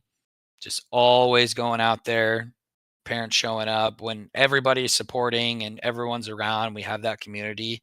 It's very easy to keep coming back. Very easy. For sure. And yeah, that's why it's important to keep that kind of community going. Exactly. Right. This next question is from the chat from Locke Ree, which is one of my teammates, Patrick Rayborn. He asks, what direction do you think paintball should move towards as far as like the on the field? So fast and exciting, slow and methodical. And how do you think that it should be achieved, either through a format change or a bunker set or layout changes? And he also says, shout out to the show for having his favorite pro on the podcast. Oh, awesome. Thanks a lot. I appreciate that. Yeah, to answer your question, I think some of what we talked about, I answered that a little bit, but I'll just briefly talk about that. Right now it's slow and methodical, and it's been that way for a long time, and it's progressively getting worse. Some may say it's getting better because if you're being more methodical, more slow, then you're playing at a higher level. But I think it's worse for viewership. It's worse for the sport. So I would like to see some sort of change. And I'm not saying that it needs to be fast, right? You need to have both. There needs to be balance with anything. But when it's constantly the same thing every single time, every single event, and that's all you're teaching at practice, like at a high level, at the professional level, every single team is going to the practice and going, how do we slow the field down? Because if you look at every team that has won in the past, let's just call it 5 years. It's been more than that, but in the past 5 years, everybody has won playing the slow, methodical team game. So every pro team is going to practice, how do we break this field down? How do we play it slow? How do we play it methodical? And then they build from there. So every team is teaching that same thing, how to replicate that. And obviously right now Damage is doing it better than anybody else. But in terms of the format change, that is not, I have ideas, and we talked about that before the show. I don't want to say it publicly because it's something that I would actually like to talk about with the owners of the league, to try to implement a format that I helped, talk about and create. So I am not going to say that here, but I think that there is ways that we can change the format. We're trying, like we talked about before, they're trying a new format at Cup. So we'll see how that goes. And maybe after that, talk about the format that we've been trying to put together. And I think that there's many ways that we can make it better. And we have to just with management, we have to try to figure out how to do that, because I think everyone wants paintball to be bigger, but it's been too long that we haven't changed it. So we'll see what happens. But I think that a change does need to happen, and I think that everybody collectively needs to help to make those changes. Okay, cool. So, in your opinion, you think it's more on the format side rather than like the field bunker set? Yeah, because no matter what layout that they come out with, no matter how creative it is, even the last event, right? The last event that layout came out and everyone was like, "Oh my god, it's the best layout ever!" And then we saw matches that were 1-0 X Factor Impact. We saw a 1-0, right? Like, I mean, come on, and they were cheering when TJ shot his gun 2 times. He put two paintballs out because no one else was shooting, and they cheered because he shot his gun. Like, in my mind, like, that's just embarrassing, right? That's not the way paintball is supposed to be played in my head, right? And I guarantee you, everybody watching that on the webcast and live, people who were even playing it are going, "Man, it's really boring." It's really boring. No one wants to see paintball played that way. Nobody does, right? So it doesn't matter what layout they come out with, how creative it is, because the way that the format is, we as pro players will find every way to slow the field down. Doesn't matter how creative they make it. We will slow it down, and come Sunday, it'll be just slow. It'll be 2-1 games, 3-2 games. The most you'll see is maybe 4 points. So it's just the way the game is right now, and it needs to be changed. In my opinion, it needs to be changed. Alrighty. This next question is brought to us by FU Athletics. So, throughout your entire career, do you have a single favorite moment? Yeah, I guess it would be the one that we just talked about. My single favorite moment would be that Chicago 2011, just because of what we accomplished, and in the way that it was accomplished. I would say that would be my favorite moment. Besides that, if you say, okay, well, besides the Chicago, I guess it would be just any World Cup win, just because of the gruesomeness of World Cup, how many days it is and how it's laid out. Because World Cup is more days, right? Right. And I'm assuming it's the same for everybody. Like, we add on an extra day, so we're there an extra day. We're away. Everybody's away from their family, so it's a little bit just more gruesome. And the longer days, you're out there trying to watch more games, put more research down, trying to learn these teams ins and outs. So it's just a longer experience. So by the end of it, come Sunday, when you're there and you accomplish your goal and you win, it's a feeling unlike any other. One that is impossible to explain to anyone who hasn't won World Cup. So it's one of those that's, because of what it is, because of how much it's hyped up. When you do win cup, it's just an incredible experience. So I would say any World Cup win, you could pick one of them, and it would be up there in the top achievements, or one of my favorites. Alrighty. So moving kind of to the present. So this year, AC Diesel made a lot of really big roster moves. So they picked up you, Mouse, Kyle Spica, Shane Howe, Nico Hyde, A-Rod, and then more recently, Jesse Stevens. So things haven't quite clicked yet for y'all. In your opinion, do you think it's just part of the process, especially when you have this many new bodies, or what do you think are some of the challenges that you guys still have to overcome?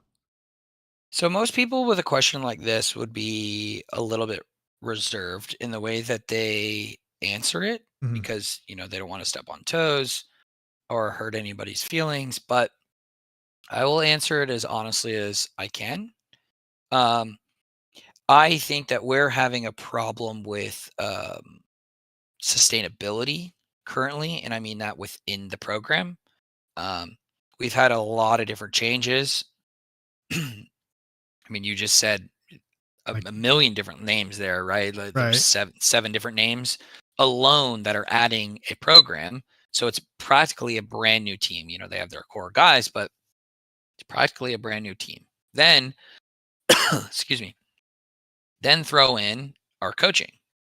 We went from Greg Pauly to the second event, not having Greg Pauly, to then now I was coaching and playing and calling lines, to then we went to Mike Kinman. And then we had problems with Mike Kinman where players didn't feel like they were given opportunities or whatever it was. And then now we don't have Mike Hinman, and now we have, I think Mark's going to try to coach. So that's kind of up in the air. There's been no sustainability. There's been none of that. So it's been very hard when you're trying to create chemistry within a team, within a roster.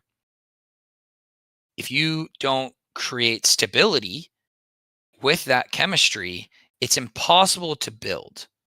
Right? Because no matter how hardworking everybody is in terms of trying to build trust, because with any team, any relationship, right? Any relationship in life, you need to build trust. And if you don't have trust in either the organization and the players next to you, then that trust gets broken down. And then then in paintball, that trust turns into you trying to do it by yourself, you trying to do too much, whatever that looks like, right?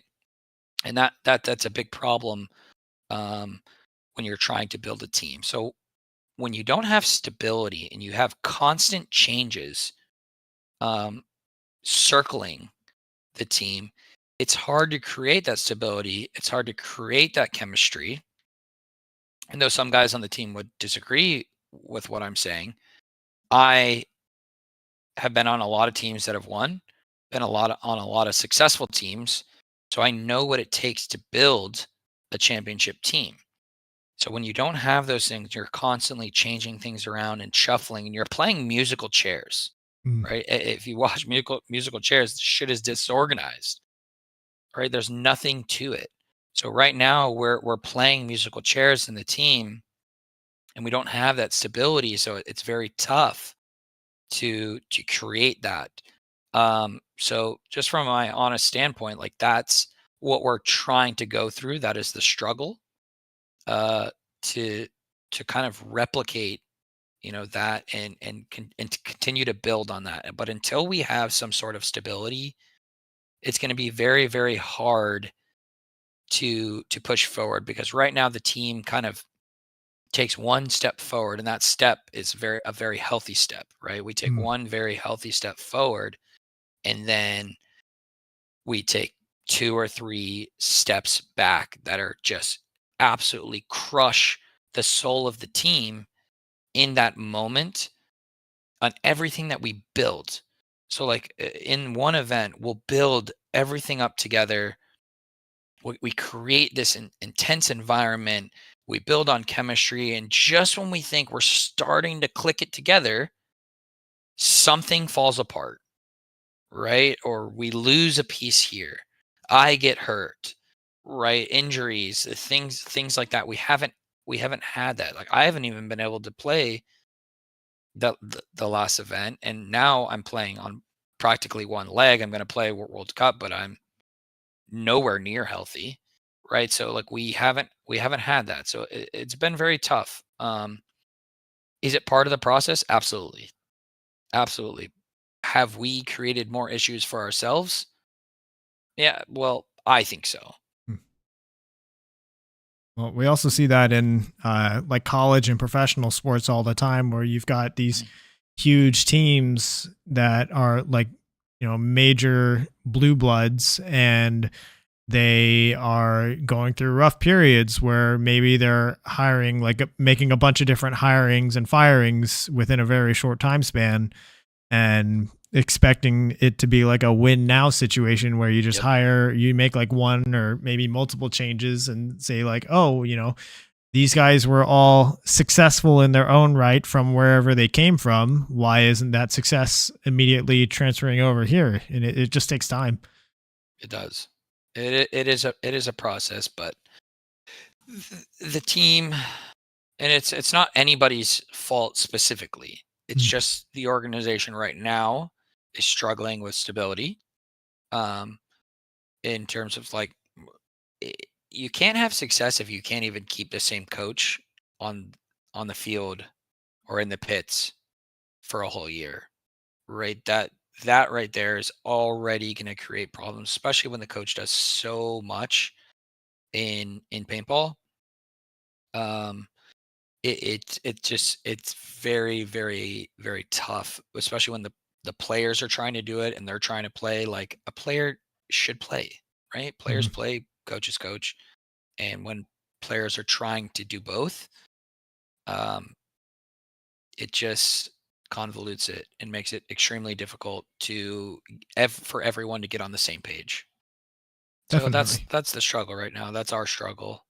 But I have no doubt that we won't be able to push through that and try to create some stability and a healthy environment for everybody so that we have some success. So that's the goal. Yeah, absolutely. And I know in that you touched a little bit on Mike Hinman's departure and a little bit as to why that happened. So, what is Diesel's system going to look like heading into Cup? Well, if it's a known thing yet, I guess. Or to be honest, I don't know. I really don't know. I know that Mark said that he is going to try to coach and play. So as it stands right now, that's what it looks like. Could that change on a dime? It seems that way, right? So, that's the stability that I was talking about, and this is in no way to um like point fingers within the organization or at the team. This is more of just to get out so people understand or relate to it at their level, right? Because this is not just a pro only thing, right? This happens at every level, and I'm sure at one point or another, some people somewhere at any level can relate to kind of the struggles that we're dealing with, whether it's a coaching thing or a stability thing, or for some teams it can be funding. We all kind of deal with this struggle, and it's a matter of holding it together, holding strong for everybody else, and that's what we need to do as an organization to get past these obstacles, right? So for us, it's no matter what happens or what that looks like or what our pit looks like. As a player, I am and as a leader, I am going to continue to go out there and do and play my 100% and do everything that I can to make sure that the team is successful, no matter what that looks like. So I'm going into Cup with an idea of this can turn on a dime at any point. So there can't be frustration. There can't be any yelling in the pits, because that's what's going to literally tear the whole thing down. Right. So right now, we were talking about fundamentals, right now we need to build a stable foundation, right? Just in the team, right? In the team organization, the players, we need to come together as a unit, build that foundation so that we can then layer these bricks by bricks and hopefully get some success at Cup, and then go into next year with more of that stability, with a better foundation and a better understanding of what our short and long-term goals look like. And I'm sure everybody can relate to that, not just in a paintball level, but maybe in their life, their relationship. So it's just more of an idea of what our struggles are, what my struggles are, and not well, I'm trying to get or talk bad or talk negatively about the team. It has nothing to do with that. Nothing at all. It's more of just an open, honest conversation about the struggles of a pro player and a pro team. Yeah. Well, obviously Diesel has gone through a lot of change, and us in Texas, we're rooting for y'all and hope that y'all can find some success, and especially on the field, getting more wins, getting more Sunday appearances. Cause, we all know that, or at least right now, we all think that Texas is like where it's at in paintball right now. So for the Texas teams to be representing well is what we're all rooting for. Well, we have the talent to do it, man. I'll tell you that right now. There's a lot of talent on the team, and the team is very capable of it. Very, very capable of it. So it's not a matter of talent or a matter of, these guys can't get it done or these guys aren't good enough. It's none of that. We just need to fine tune it, figure out how we as a team can push past that and continue to keep pushing. So it's just something that we have to find as a team, and hopefully we can bring success back to Texas, where you guys can be happy for your pro teams down there. For sure. All right. So this next question is brought to us by Hydra. So the layout just dropped a few hours ago. I know we just kind of talked about how the layout doesn't really matter and how eventually it's all going to slow down. But have you gotten a chance to look over it? How do you think it's going to play? What do you think of it? I mean, at this point, it's a broken record. I did get to look at it. But doing this for so long, I know exactly how it's gonna. I used to, like, on Wednesday would take the layout and in no way am I saying be like me in terms of looking at a layout. But the way that I look at the layouts now, I'll take a quick look at it and go, oh, okay, this and this and this. But you don't really know until you get there. So I'll take a quick look, kind of have some ideas of what my first few points will look like. But other than that, I already know how the field is going to play just by looking at it and what it looks like. I think that there might be a lot of bounce shots on the snake side. I think we're going to see a lot of that, just the way that it's set up. It might be a slow snake side. And when the snake side is slow, the whole field is slow. So that if that happens, right, from just looking at it, if the snake side is slow, we're going to see a lot of slow games and a lot of low scoring points, a lot of low scoring matches. I mean, so let's hope that's not the case. But at the end of the day, let's be realists. It's going to slow down, and it's going to be a slow field. But we'll see what happens. I don't really until, like, we have a drill day on Friday. That's when I'll sit there. Like, I sit out there on the field and I sit behind the back center and I really break the field down. So it's not until the first day that I'm, like, actually doing the work. I'll look at it briefly, but don't be me, because I used to really break down the field, envision what that would look like so that I had more ideas going into the practice layout. But I've been doing it so long, I know exactly what I need, what makes me successful. So do as I say, not as I do for the layouts. All right. Yeah. So now kind of looking ahead, obviously the next 12 or so days, it's all focus, all eyes on World Cup. So I know you talked a little bit about this, like, kind of your status with your injury, but how are you feeling heading into the event? And then after that, what is next year looking like for you? Look, when me and Mouse, even not at my 100%, when me and Mouse are on the field, I'm always eager, and I always believe that we have a chance of winning any tournament. And that's not to take away anything from any other guys. It's just we have been playing at a high level for so long. We've won a lot of tournaments. He is practically known as the best in his role.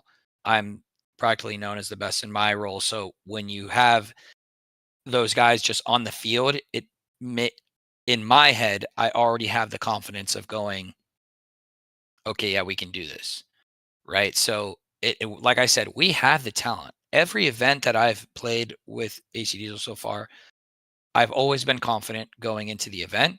We haven't had the success that we've wanted. But like I said, to me, it's more a stability thing rather than a talent thing. So I'm always confident going into the event with the players that we have, and I have that same confidence going into Cup. We just need to work hard. We're staying through the whole time, so we're going to Orlando we're practicing damage, but we're doing a drill day on Friday. I think we're going to do drills on Monday as well. Then we have the expedition, those matches on Wednesday, and then the tournament starts Thursday. So we have a lot of grinding the next few days, in the next week and a half. But like I said, even going into the practice, I have a lot of confidence in the talent that we have. I just hope that we can find that same confidence in the organization and in the coaching. I just hope that we can have that same, where it's just like from top to bottom, we're all on the same page. Because right now we've just had where the players have been at that page, and then the coaches, and we just can't seem to push together. Just like one's up here and then one fall down, and then that causes the players to fall down, or the coach will be up here, and then it's just been a constant battle within the team that we need to find where we can just make it work. So, like I said, confidence is high.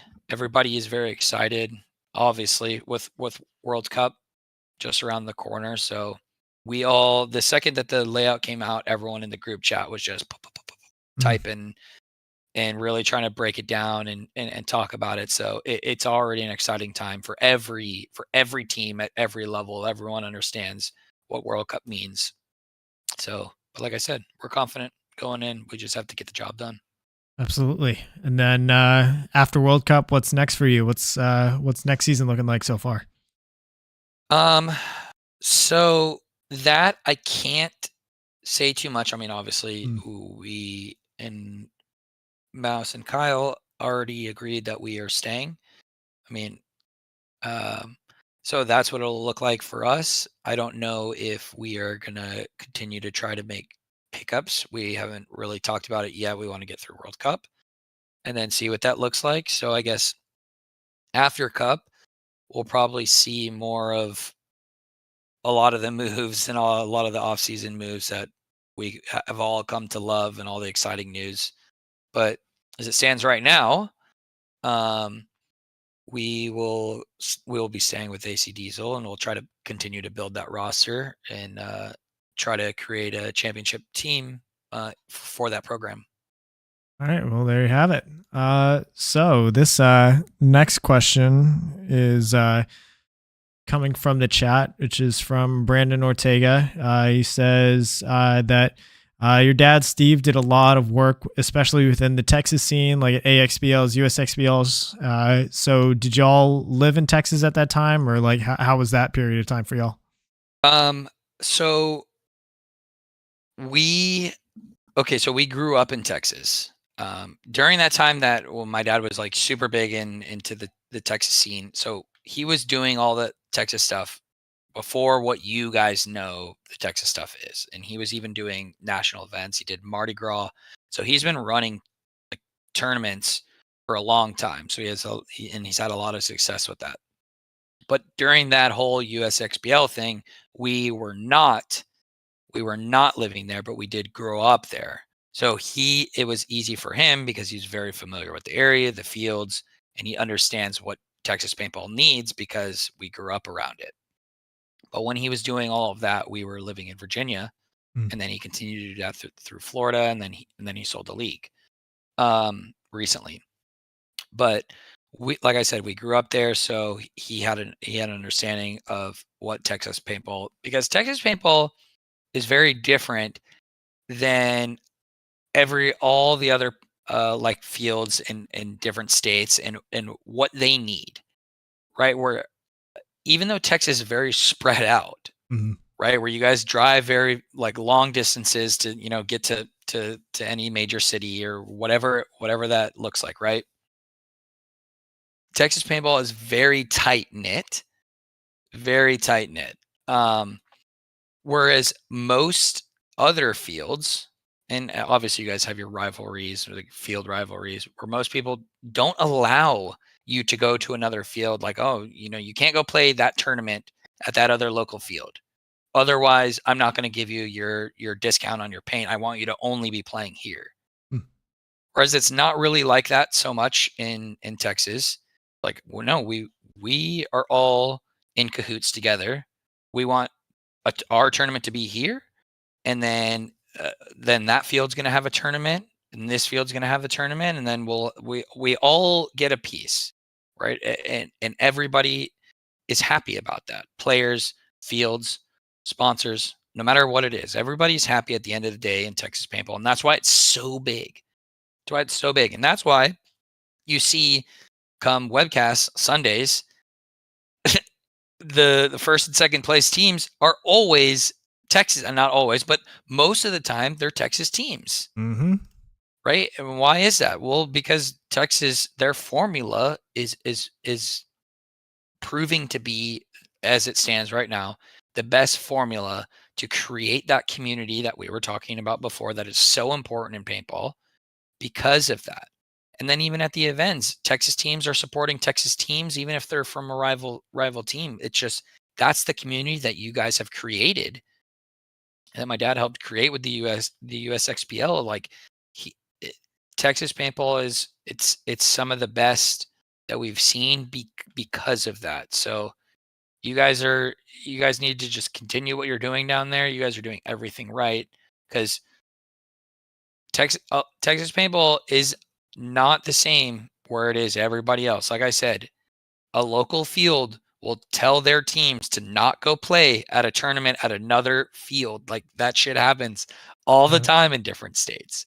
So be very happy with what you guys have down there, and grateful, because a lot of other it's very cutthroat in other states. Very, very cutthroat, where they won't let you play anywhere else.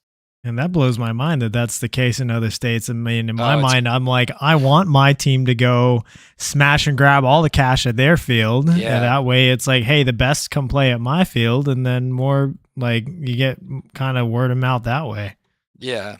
Or what will happen is you'll just have each field have their own local tournaments. Mm-hmm. Right. And then they don't transfer over. Instead of saying, oh, hey, let's come together, I'll do a tournament at my field in January, you do a tournament at your field in March. And then even if it's two fields, you just go back and forth. Hey, it's here, here, and here, and here. And then they don't do that. They'll go, oh, I'll do my own league. I'll do my own league. I'm telling you, it happens all the time.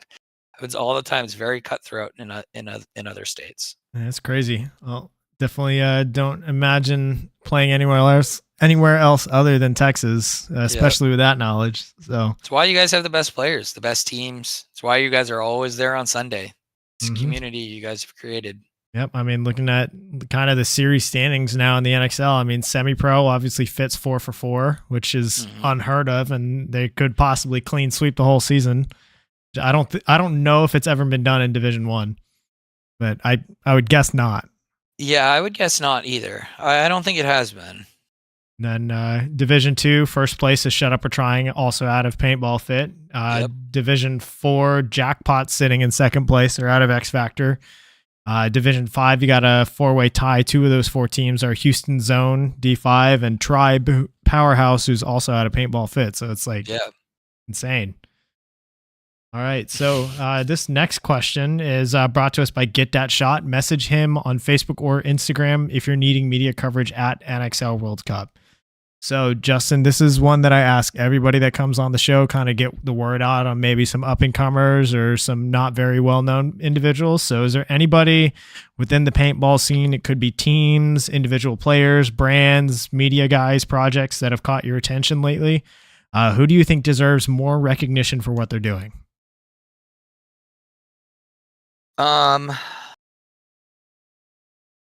So I guess for Paintball Fit as just in general. I mean, we could talk about Texas paintball. We have the reason why they're doing so well because the community they have created. But I would say one of the biggest front runners for that community would be Paintball Fit. Just the Mech X Ball that they do, the events that they run, how they treat their player base. It's bar none, right? Compared to any other field that I've been to. They do such an incredible job of making you feel like your family there. Like they really do. They make you feel like you belong. Because it no matter where you're from or what high school you go to or your job, not everybody fits in everywhere. But Paintball Fit does such a good job of making everybody feel like they belong there, like they can be a part of it. And I think that's why, you were just talking about it. Most of those teams that even in Texas, like you had one from Houston Zone, X Factor Paintball, but the most of those teams are from Paintball Fit. Like you're coming out of one field. They're coming out of one field. So it's like if you want to give recognition to anybody, it's what they're doing, JD and his wife, and what they're doing there at Paintball Fit is just incredible for the sport. And I think that more fields should do that, because we talked about it before, right? Mm-hmm. At every level, it takes everybody, right? Not just the players, but that whole community just there. Forget about all of Texas paintball, but just that community alone at Paintball Fit does such a good job of making you feel like you belong, like you welcome, like you're a part of something. And that's very hard to achieve. It's a lot easier said than done, but they have achieved that there, and they continue to grow the sport there. And not enough fields do that. Not enough sponsors do that, right? So it takes everybody to continue to build right now for tournament paintball, the small community that we have. And it takes everybody to try to continue to build that up. And they, in my opinion, are the front runners of that, and they do such a good job. Every time I go there, I get excited to talk to everybody and be a part of it. Like they have young kids there, they have all kinds of girls and women that are out there that are playing. And I've been to a lot of fields in my day, a lot of fields. Rarely do you see at a tournament level, you go to a field and you see kids playing like 13 and 14, small kids playing, adults of people of all ages, and girls and women out there playing. You just don't see that at any other field except there. Like you just don't see it. So it's really, really awesome. Every time I go out there, I get excited, I get happy because you have it all out there. They have it all, and it's amazing to see. So I would give them recognition, and I'm just so happy for what they are doing and what they're accomplishing at all levels. Yeah, absolutely. And JD and Sarah Lukow are both like excellent people for the job. And Mm-hmm. just the fact, like, I started playing paintball, like tournament paintball in 2015, which is around when Paintball Fit opened. Okay. And they were just that one front field on the Mad Dogs lot where Yeah. you kind of like drive by. Now I think they have like hyperball stuff on there, but like I've started playing and witnessed them like building that field brick by brick up to what it is now. And very easily they could have built all that and then then could have done like their own like hostile takeover of Texas paintball. Mm-hmm. Whereas instead they're doing so much to like continue to grow the sport and the community, not just within their local area, but throughout the state of Texas. I mean, hell, they sponsor this show through both Hydra and XTPL. Yeah. And like, it's incredible what they've been able to accomplish, but it's even more special what they've been able to give back. Yeah. No, it really is. And, I mean, that's the reason. It's the first thing that came to my mind when you asked the question, because like I said, I've been to a lot of fields around the world, right? And they just do it better than anybody. They're doing it better than anybody else. Like if you're a paintball field and you want to learn how to grow your field and make it better, go check out Paintball Fit. Go check them out because they're doing everything right. Absolutely. Yeah. And I'm actually going to get JD on this show the week of Thanksgiving. So, yeah, be on the lookout for that one when that comes. So that just about does it for our show. This final question is brought to us by Compete, which is Jell Stewart's brand. Message him on Facebook or Instagram. Mention In the Pits for 10% off of your order of soft goods. So Justin, thank you so much for your time. It's been an absolute blast to have you on the show. Do you have any last shout outs or things you'd like to say before we sign off? I mean, obviously shout outs to our sponsors, Lux, Shocker, GI Sports, Empire Paintball, that are Halo Loaders, Powerhouse. If I missed anything else, which I don't think that I did. All right, Compete, Hydra. Yep. So yeah, I mean, just my sponsors, and then I guess my last thing would be, to any divisionals, anybody who wants to play at a high level. Remember, it starts with your foundation, starts with your fundamentals. So start there, grow those first, perfect them, and then continue to build. All right. Well, definitely some strong words to go by there. So, Justin, thank you for your time, and everybody tuning in. Thank you so much for tuning in. Be sure to go follow Justin at JRab9 on Instagram. So what other guests would you all like to see on the show? Be sure to leave a comment down below. While you're at it, hit that subscribe button. The show goes live weekly here on youtube.com/@inthepitspaintballpodcast, and recordings are posted to YouTube, Amazon, Apple Podcasts, and Spotify the next day. Except for this week, because we're doing 2 this week to make up for not being able to do a live show while we're at Cup.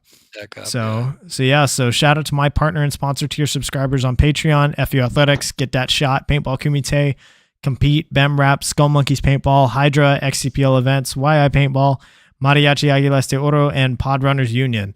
So we will see you guys tomorrow. So instead of just skipping next week, we're going to do 2 this week to make up for it. So we will see you guys tomorrow at 4 p.m. Central Time for episode 73. We're going to have JC Lamone.